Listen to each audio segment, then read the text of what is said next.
سينو، نعم. عايز تاكل ايه النهارده؟ انا عاوز اكل كنتاكي. كنتاكي؟ وانا انزل اجيب البيبس واجيب البطاطس انت هتجيب البطاطس ولا انا هعمل لك البطاطس؟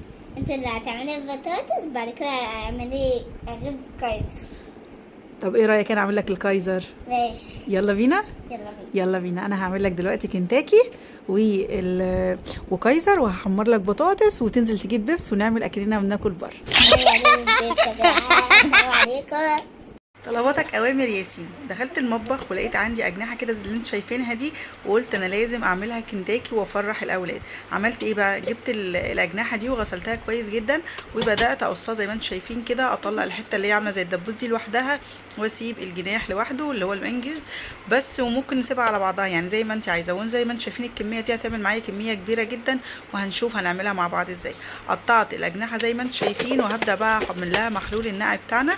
حطيت كميه حلوه من الميه وعليهم نص كوبايه من الخل. حطيت شويه برضو سكر كويسين كده حوالي 5 معالق، وزيهم برضو حطيت ملح 5 معالق ملح. دوبت ده كده كله كويس، وحطيت كام ورق من اللوري، وبرضو حطيت شويه فلفل اسمر بس ما ظهروش في الفيديو يعني، في الاخر حطيتهم وسبتهم شويه في التلاجة منقوعين. وعلى بقى ما الفراخ تتنقع شويه هنبدا نعجن الكايزر وهنعمله. زي ما انتم شايفين كده، جبت كوبايه تكون ميه دافيه عشان الخميره تشتغل معانا، وحطيت عليها معلقه كبيره من السكر، وهحط كيس الخميره بتاعنا. ده اسمه اختبار الخميره، بنعمله علشان نشوف الخميره بتاعتنا شغاله ولا مش شغاله، بدل ما نجازف بيها ونحطها على الدقيق على طول والعجينه ما تشتغلش. فده احسن يعني. لو انت واثقه في الخميره بتاعتك ممكن تعملي بس للخطوه دي. زي ما انتم شايفين كده الخميره ما شاء الله شغاله معايا كويس جدا، وخمرت وارتفعت كده زي ما انتم شايفينها. كانت هتفور اصلا من الكوبايه. جبت بقى الطبق بتاعي اللي انا هعجن فيه الكايزر، وحطيت كيلو من الدقيق وعليه الكوبايه بتاعه الخميره دي. وبعدين حطيت برضو ملح، معلقه صغيره من الملح، وهبدا اعجن كده كويس. وبعدين هنزل بالزيت، يعني تقريبا معلقتين كبار من الزيت. هعجن بقى كده كويس. وحطيت برضو شويه لبن صغيرين كده كانوا عندي، مفيش مشكله، ممكن نحطهم وممكن نستغنى عنهم برضو مفيش مشكله. عندك زبادي ممكن تحطي. وهبدا بقى بصوا دي خطوه كده اسمها العصيده. العصيده دي بتخلي العجينه هشه وحلوه قوي وطريه. هبقى اقول لكم في فيديو لوحده انا عملتها ازاي. هبدا بقى اعجن العجينه دي كويس جدا. وطبعا هحتاج شويه ميه صغيرين، مش هتبقى كتير قوي الميه، علشان زي ما انتم شايفين انا حطيت سوائل قبل كده اصلا في الخميره. وهعجن بقى العجينه بتاعتي كويس لحد ما تلف معايا وتبقى طريه زي ما انتم شايفينها كده. هغطيها بقى بشويه من الزيت علشان ما تنشفش، وهغطيها واسيبها في مكان دافي تخمر وترتفع كده وتضاعف حجمها علشان نقسمها ونبدأ نعمل بيها الكايزر. هركنها بقى خلاص على جنب تخمر. وطلعنا الفراخ بتاعتي اهو زي ما انتم شايفينها، نطفت جدا، والملح والسكر والخل والحاجات دي خلوها بيضه زي ما انتم شايفين وحلوه جدا.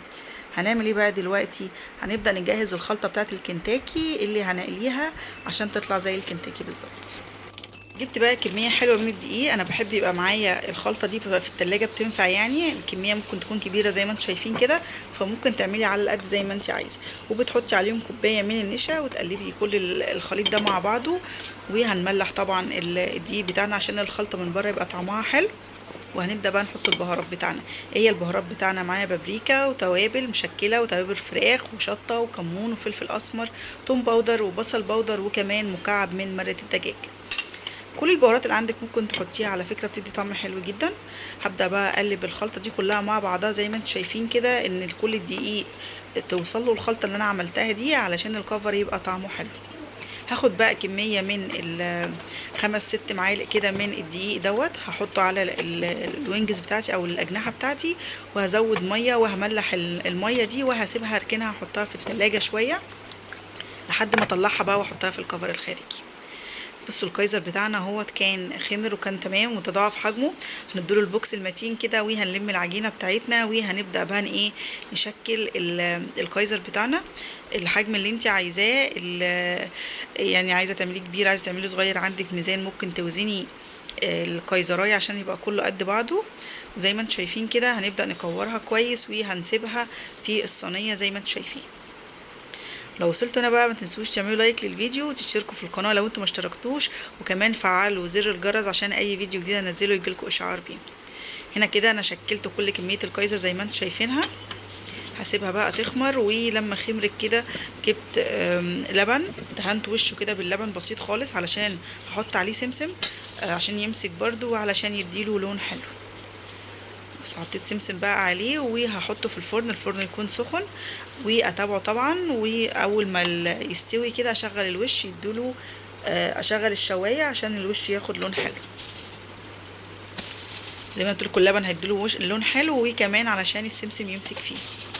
كده تمام. انا هحطه في الفرن وهيطلع بقى زي ما انتم شايفين كده حلو قوي.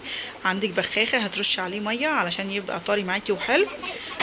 ما عندكيش ممكن تحطي ميه كده تنطريها يعني، وتغطيه حوالي 10 دقايق وهيطلع معاكي طري جدا زي ما انت شايفه كده. كده خلاص احنا خلصنا الكايزر. تعالوا بقى نعمل الوينجز بتاعتنا كنتاكي. جبت الخليط اللي انا عملته قبل كده وبطلع الاجنحه من الخلطه اللي انا كنت عاملاها وبحطها في الدقيق. بعملها حركه عشوائيه كده علشان تاخد الشكل الغير عشوائي بتاع الكنتاكي ده. هعمل الكميه كلها زي ما انتم شايفينها كده، وزي ما قلت لكم عايزين تقطعوه قطعوه، مش عايزين ممكن تعملوا الكميه على بعضها. بس زي ما انتم شايفين اصلا ما شاء الله الحته بتاعه الكتف دي عامله كانها زي الدبوس كده، وفعلا كانت حلوه جدا. يعني اكله مش مكلفه قوي، هتبسط الاولاد جدا.